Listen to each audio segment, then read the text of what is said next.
นมัตถุรัตนตยัสสะขอความนอบน้อมของข้าพเจ้าจงมีแด่พระรัตนตรัยอภิวันทนาน้อมพระจอมไตรอันล้ำค่าพระพุทธาผู้โลกตั้งเป็นองค์แก้วหน่วยปฐมอภิวาทกราบก้มประทับทรงผ่องใสเลิศวิไลงามงดดังสุรีแยงพื้นผู้เป็นพื้นหน้าบุญล้นพระสังโฆองค์เอกวันธนานกไหวขมาก้มกราบการขอการครูบาอาจารย์พระสงฆ์สามเณรกล่าวสิ่งละอันพันละหน่อยขอความสุขความเจริญจงบังเกิดมีแก่ญาติโยมสุขุสุขคนโมนินทาวทนัมโพชาคัพพาสัมภวะสุนทรีสารนังปานินังวานิไมหังปีนะยะตังมะนังขอพระสัทธรรมอันอำไพในห่วงแห่งบงกฎคือพระโอษฐ์ของพระจอมมุนีผู้เป็นที่พึ่งของสัตว์ทั้งหลายจงกระทำใจของข้าพเจ้าให้เอิบอิ่ม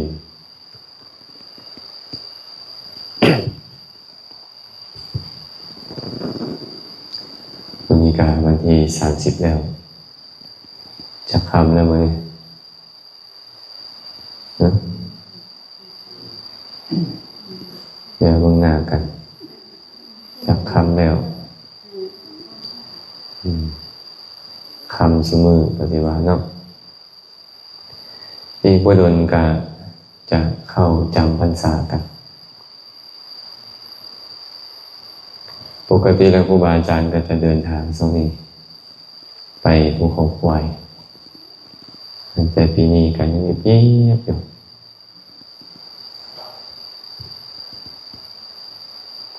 แต่ละปีก็จะไปพักผ่อนอยู่ภูเขาควายไปสูดอากาศธรรมชาติจักหน่อยแล้วค่อยได้กลับมาแต่ปรากฏว่าปีนี้เงียบก็เลยบ่คือสิไปบ่จักเนาะธรรมดาจะมีผู้ที่ไปให้อยู่ภูเขาควายไม่ออกสีบ่จะดีให้อยู่กลางต่อไปเนาะไปเอาหยังเกาะไม่ข่าวอีหยังอันเพิ่นให้นะ ให้ข่าวดอนว่าโอ้ให้โอ้อยากไปเนาะครูบาอาจารย์เมื่อยเนาะขึ้นภูเขาควายเมื่อยได้บ่คือไอ้จั่วน้อยไปเร็ว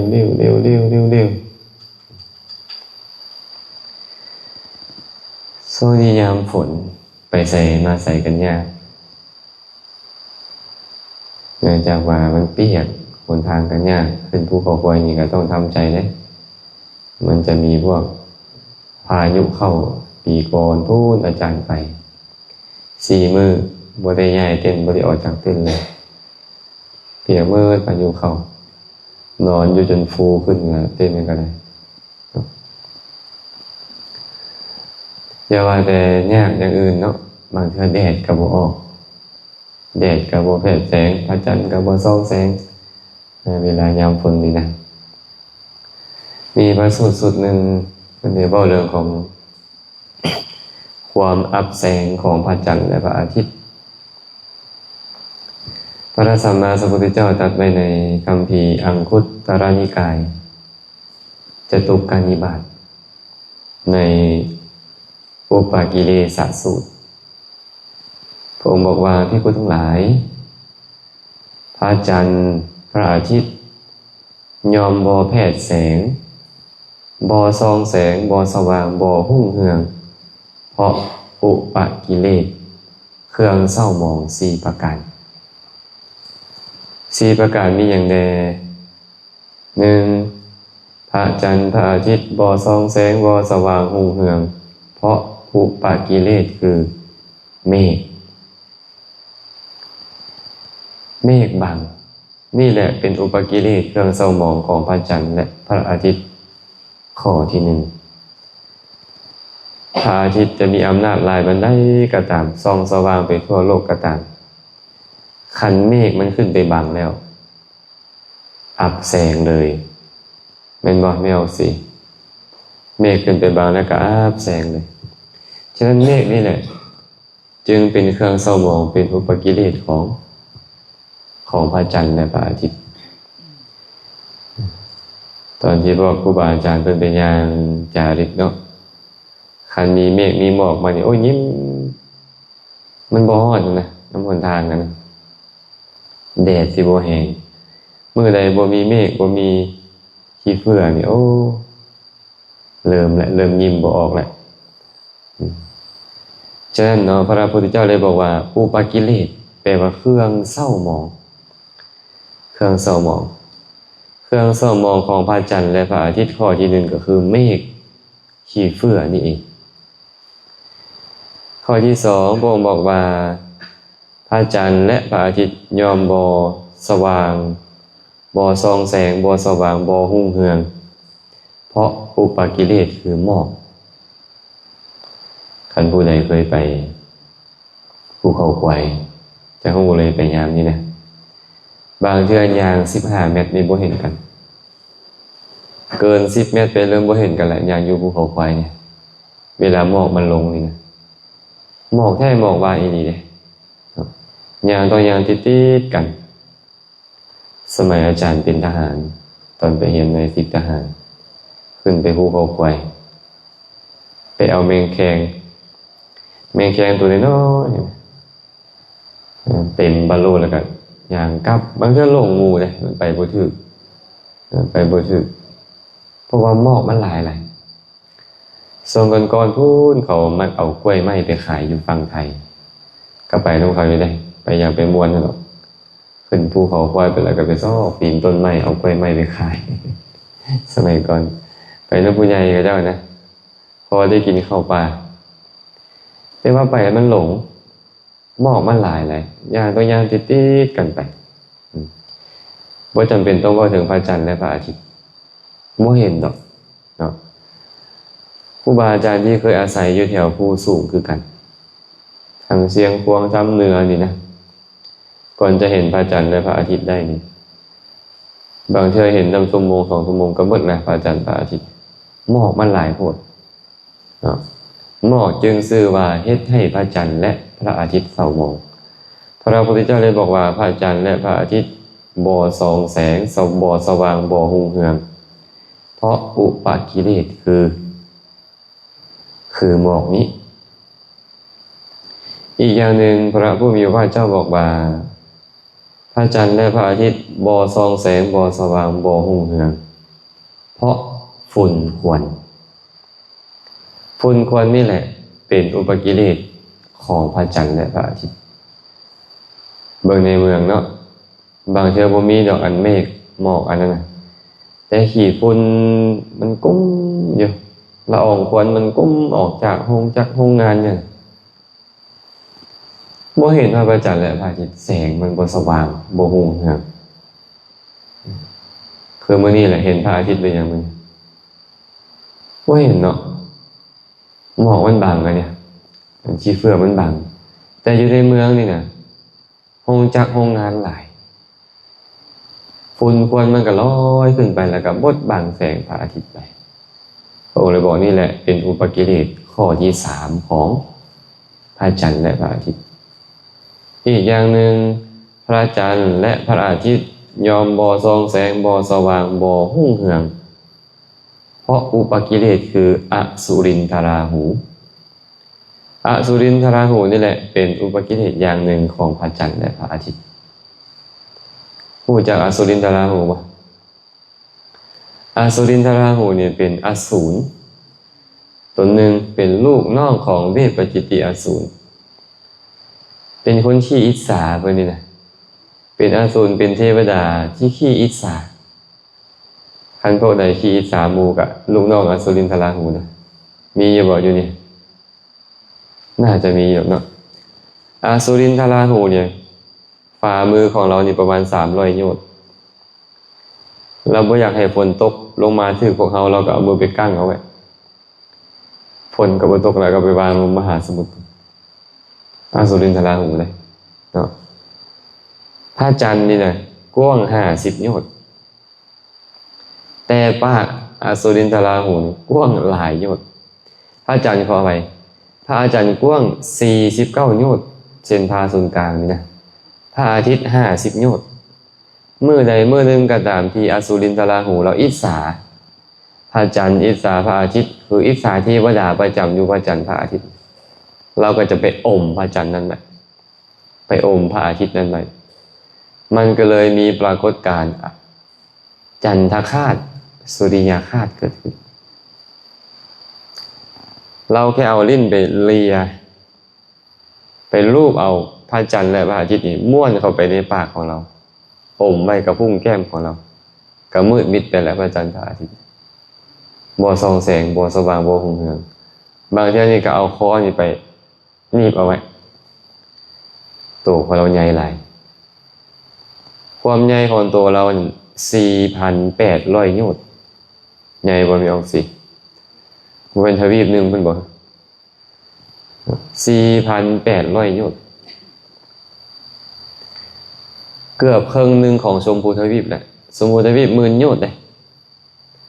แต่ว่าอสุรินทราหู 4,800 โยชน์เกือบ 5,000 โยชน์แหละอยากว่าครึ่งหนึ่งของแผ่นดินทั้งหมดเนี่ยความใหญ่ของเรานะฉะนั้นพระสัมมาสัมพุทธเจ้าได้บอกว่าอุปกิเลสเครื่องเศร้าหมองของพระจันทร์และพระอาทิตย์ประการที่4ก็คืออสุรินทราหูนี่แหละพี่ผู้ทั้งหลายอุปกิเลสเครื่องเศร้าหมองของพระจันทร์และพระอาทิตย์4ประการนี้เดียวได้ปะ1เมฆ2หมอก3ฝุ่นควัน4เป็นอย่างสิอสุรินทราหูให้แท้พระจันทร์บ่ผ่องใสบ่งดงามทั้งนี้พระจันทร์นี่ปกติของมันจะส่องสว่างแม่นบ่พระอาทิตย์ส่องสว่างเวลากลางวันพระจันทร์ส่องสว่างเวลากลางคืนน่าพอใจแต่ก็มีเครื่องเศร้าหมองจื่อบ่ไม่เอาขันจื่อบ่4อย่างเมฆหมอกฝุ่นควันอสุรินทราหูพระผู้มีพระภาคเจ้าก็เลยตรัสต่อว่าภิกษุทั้งหลายชั้นใดก็ชั้นนั้นเครื่องเศร้าหมองบ่ผ่องใสบ่งดงามของสมณพราหมณ์ก็มี4อย่างคือกันเด้ออ้างเอาพระจันทร์อ้างเอาพระอาทิตย์มาเปรียบเทียบให้สมณพราหมณ์สมณพราหมณ์ก็มี4เหมือนพระจันทร์และพระอาทิตย์ที่มีอุปกิเลส4นั่นแหละอุปกิเลสของสมณพราหมณ์เหมือนกันภิกษุทั้งหลายสมณพราหมณ์บางพวกในโลกนี้เป็นผู้ดื่มสุราและเมลัยบ่เว้นขาดจากการดื่มสุราและเมลัยอันเป็นที่ตั้งแห่งความประมาทนั้นการดื่มสุราเมลัยนี่แหละเป็นอุปกิเลสเป็นเครื่องเศร้าหมองประการที่1ของสมณพราหมณ์หน้าเคารพยกย่องหน้าสรรเสริญว่าคันครูบาอาจารย์ไปกินเหล้าเมาสุราอยู่เนี่ยไม่ออกสิยามได้กับคิวเหล้าปุ๊บอยู่เนี่ยบอกก็เลยบอกว่าประการที่1เลยเด้อคือการดื่มน้ำเมาดื่มสุราและเมลัยการดื่มสุราและเมลัยจึงเป็นอุปกิเลสประการที่1ของสมณพราหมณ์บ่ผ่องใสบ่งดงามดอกบ่มีผู้ใดยกย่องสรรเสริญต่อการดื่มน้ำเมานี่นะ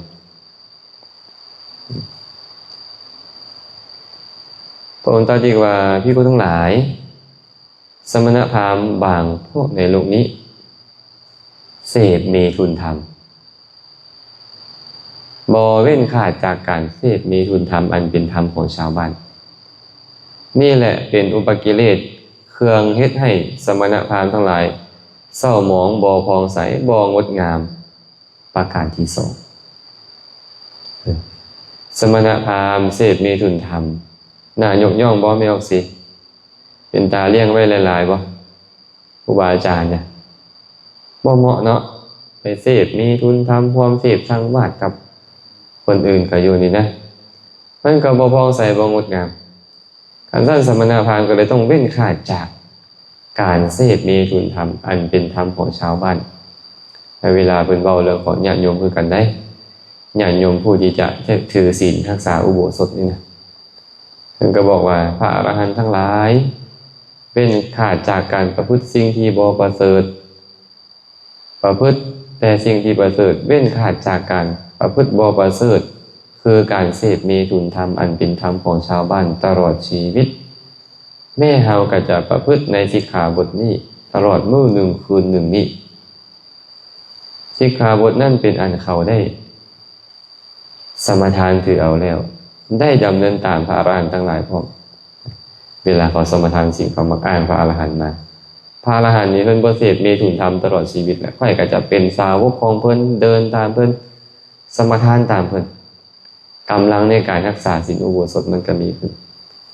ฉะนั้นสมณพราหมณ์ทั้งหลายจะเศร้าหมองบ่พองใสบ่งดงามก็เพราะมีการข้องเกี่ยวกับเมถุนธรรมพระผู้มีพระเจ้าตรัสอีกว่าภิกษุทั้งหลายสมณพราหมณ์บางพวกในโลกนี้เป็นผู้รับเงินและทองยินดีในการรับเงินและทองนั้นการยินดีในการรับเงินและทองนั้นเป็นเครื่องเฮ็ดให้สมณพราหมณ์เศร้าหมองบ่ผ่องใสบ่งดงามประการที่สามสมณพราหมณ์เหล่าใดยินดีในเงินและทองรับเงินและทองหมกมุ่นอยู่ในเงินและทองนี่แหละเป็นเหตุให้สมณพราหมณ์เศร้าหมองบ่ผ่องใสบ่งดงามเรื่องเงินทองนี่โอ้ยบ่เข้าไผออกไผเด้เนาะไม่ออกสีเนาะจากพระดีกลายเป็นผีเพศก็ได้เงินทองเข้าไปสิงแล้วนี่นะต้องระวังขนาดได้จากพระเพศอยู่แล้วเนี่ยดับเบิลเพศได้การสร้างเงินทองนี่โอ้ยสำคัญขนาดเลยเนาะสำคัญในการดำเนินชีวิตแต่ว่ามันเป็นเหตุให้พระเสียหายเป็นเหตุให้สมณพราหมณ์ทั้งหลายเสียหายพระพุทธเจ้าจึงบอกไว้ว่าการยินดีเงินทองการรับเงินและทองเป็นอุปกิเลสข้อที่สามของสมณพราหมณ์เด้อเศร้าหมองและคันผู้ใดรับเงินและทองยินดีในการรับเงินและทองนั้นอีกประการหนึ่งภิกษุทั้งหลายสมณพราหมณ์บางพวกในโลกนี้เลี้ยงชีพด้วยมิจฉาอาชีวะการเลี้ยงชีพด้วยมิจฉาอาชีวะนี่แหละเป็นอุปกิเลสอย่างหนึ่งของสมณพราหมณ์ทั้งหลายประการที่สี่เลี้ยงชีพด้วยมิจฉาอาชีวะคืออะไรล่ะสมณพราหมณ์นี่นะต้องได้ของมาด้วยความบริสุทธิ์บ่ได้ปากคอไผบ่ได้ไปเฮ็ดให้ไสนาบ่ได้ไปทำมาค้าขายง่ายมือบ่ได้ประกอบธุรกิจการงานบ่ได้รับราชการบ่มีชั้นบ่มีตำแหน่งออกจากเงินเป็นบรรพชิตแล้วแสวงหาอาหารด้วยลำแข้งดำเนินชีวิตไปจึงจะชื่อว่าเป็นสมณพราหมณ์ผู้ที่หุ่งเหืองแต่สมณพราหมณ์เหล่าใดเลี้ยงชีพด้วยมิจฉาอาชีวะประกอบเดรัจฉานวิชาสวดน้ำมนต์พ่นน้ำบาตรเขกกะโหลกเขกกะบาลบอกใบ้ให้หวยเสียเคราะห์สะเดาะน้ำเบิ่งมื้องามยามดีเฮ็ดเครื่องรางของขลังประจบประแจงชาวบ้านเลี้ยงชีพจังซี่เป็นต้นเป็นหมอยาเป็นหมอดูเป็นหมอเดาให้เขานี่เอิ้นว่าการเลี้ยงชีพด้วยมิจฉาชีพการออกปากคอชาวบ้านมาเพื่อบริโภคการประจบประแจงชาวบ้านเอาของไปให้เอาของต่อของการเว้าเรียบเคียงให้เขาถวายสิ่งของการเว้ากดดันให้เขาถวายสิ่งของการเฮ็ดนิมิตนานาประการเพื่อให้ได้บิณฑบาตให้ได้จีวรเสนาสนะคีรณะเภสัชบริขารมาดำเนินชีวิตนี่เอิ้นว่าการเลี้ยงชีพด้วยมิจฉาอาชีวะของพระภิกขุเช่นบ่มีในการทำมาค้าขายของครูบาอาจารย์บ่มีการประกอบการเลี้ยงชีพด้วยการเฮ็ดสิ่งที่บ่ดีทั้งหลายบ่มีบ่แม่นยามใดก็ไปดำนาซอยมิดออกอยู่เอิ้นว่ามิจฉาอาชีวะยามใดก็ไปทำมาค้าขายแลกเปลี่ยนสิ่งนี้สิ่งนั้นอยู่เอิ้นว่ามิจฉาอาชีวะไป ซอยเหลือแต่ญาติโยมเฮ็ดเวียกนี่เฮ็ดเวียกนั่นอันนี้ก็เอิ้นว่ามิจฉาอาชีวะเอาของไปแจกให้ญาติโยมเขาเพื่อให้เขาฮักเขาแพงให้เขาได้ถวายสิ่งของต่างๆนี่ก็เอิ้นว่ามิจฉาอาชีวะคือกันสมณพราหมณ์จึงเศร้าหมองบ่ผ่องใสถ้ามีธรรม4ประการนี้พระผู้มีพระภาคเจ้าก็เลยสรุปแบบนี้ว่าภิกขุทั้งหลายนี่แหละเป็นอุปกิเลสเครื่องเศร้าหมองเฮ็ดให้สมณพราหมณ์ทั้งหลายเศร้าหมองบ่ผ่องใสบ่งดงาม4ประการนี้ชื่อได้บ่ให้ข่าวพิมพาพร 1. ดื่มสุราเมลัยอันเป็นที่ตั้งแห่งความประมาท 2. เสพเมถุนธรรม 3. ยินดีในเงินทองทับเงินทองยินดีในการทับเงินทับทองนั้น 4. เลี้ยงชีพด้วยมิจฉาอาชีวะ4ประการนี่แหละเป็นการสมองของสมณพราหมณ์เหมือนกับพระจันทร์พระอาทิตย์นั่นแหละเป็นว่าพระจันทร์และพระอาทิตย์นี่นะมันเศร้ามองย่อนทำ4ประการสมณพราหมณ์ทั้งหลายกับมีเครื่องเศร้ามอง4ประการคือกันบ่มีหลายกว่านี้แล้วบ่ความจริงมีหลายกว่านี้อยู่เลยแต่อยากให้เข้ากับพระจันทร์และพระอาทิตย์ว่าเป็น4นั่นก็เลยว่าแค่4เนาะความจริงเหตุให้พระภิกษุเสื่อมนี่มีอีกหลายในศาสนานี้นะเหตุให้สมณพราหมณ์เสื่อมแต่4อย่างนี้นี่มันเป็นสิ่งที่หนักหน่วงได้เป็นสิ่งที่หนักสรุปเบิ่งดูพระจันทร์พระอาทิตย์มีเครื่องเศร้าหมอง4อย่างคือหยังเมฆหมอกฝุ่นควันและอสุรินทราหูเช่นเดียวกันสมณพราหมณ์ก็มีเครื่องเศร้าหมองมีอุปกิเลสเครื่องเศร้าหมอง4ประการคือกันคือดื่มสุราเมลัยเสพเมถุนธรรมยินดีในการทับเงินและทองและเลี้ยงชีพด้วยมิจฉาอาชีวะเนาะอันนี้ก็ฝากเฮาทุกคนเอาไปพิจารณาด้วยกันนะครูบาอาจารย์คือกันเฮายังมีบ่ทำเครื่องเศร้าหมองของสมณพราหมณ์นี่นะคันเฮามีทำเครื่องเศร้าหมองเหล่านี้ก็ขอให้บอกตัวเองได้เลยว่าเฮาบ่เจริญบ่รุ่งเรืองในธรรมวินัยนี้แน่นอนบ่เจริญบ่รุ่งเรืองแน่นอนเมื่อเราเห็นแล้วว่าโอ้การดื่มน้ำเมานี่มันเป็นเหตุให้เสื่อมเสียเด้เราก็บ่เฮ็ดการเสพเมถุนธรรมเป็นเหตุให้เสื่อมเสียเด้การยินดีในเงินและทองเป็นเหตุให้เสื่อมเสียการเลี้ยงชีพด้วยมิจฉาอาชีวะเป็นเหตุให้เสื่อมเสียเราก็พยายามลดละเลิกบ่เฮ็ดมันเนาะบ่ให้มันมีในจิตในใจของเขาก็จะประสบแต่ความเจริญรุ่งเรืองเอาละเนาะมื้อนี้ก็จะเว้าธรรมะเล็กน้อยก็ขอหยุดการกล่าวปกิณกะสาระธรรมรวมเพียงเท่านี้ขออนุโมทนาบุญนำญาติโยมสุภูสุคนที่สละเวลามาพร้อมกันเจริญกุศลพุงคาเข้าป่าอาหารถวายแก่พระเจ้าประสงค์ก็ขอให้บุญกุศลนี้จงเป็นปัจจัยอำนวยอวยใจให้ทุกคนทุกท่านจงได้ประสบพบเจอแต่ความสุขปราศจากทุกข์ทั้งปวงหากปรารถนาสิ่งหนึ่งประการใดอันเป็นไปในทางที่ชอบประกอบด้วยธรรมแล้ว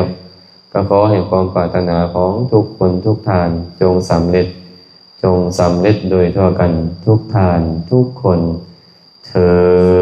ญ